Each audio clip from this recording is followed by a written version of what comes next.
فوز تجاري للمرة الثالثة على التوالي في عصر طرب، والثامنة عماد النحاس بطرب بقى الاتنين ورا بعض. ولكن فوز رغم الأداء الحزين. الفيديو الجاي هقول اللي مش عاجبني، خلوا الفيديو ده نقول فوز رغم أنف التحكيم المقرف، طرد مش طرد من الخيالات، وفي فاولات مش فاولات، وهنا وهنا لا، تحس ان شوبنج بورسعيد في القصه.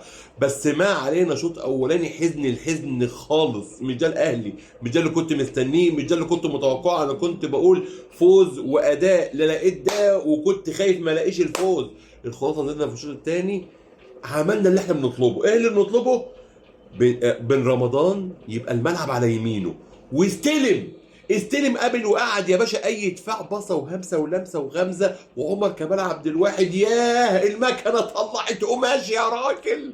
الخلاصه فوز وصلنا دور المجموعات المتوقع والطبيعي بنتيجه 2 صافي، وهاتوا ال 100 عقبه حريقه ومطافي، لان في ناس بعد الطرد وخصوصا ان هم مقتنعين ان الطرد تمام، ان الاهلي هوبا هتحصل مفاجاه وهنشمت فيه، يا اما هنطلع بالفلاشه ونقول فوز هزيل. اقول لكم دمتم سالمين، واحنا في دوري ابطال افريقيا وانتوا في اللالا لاند.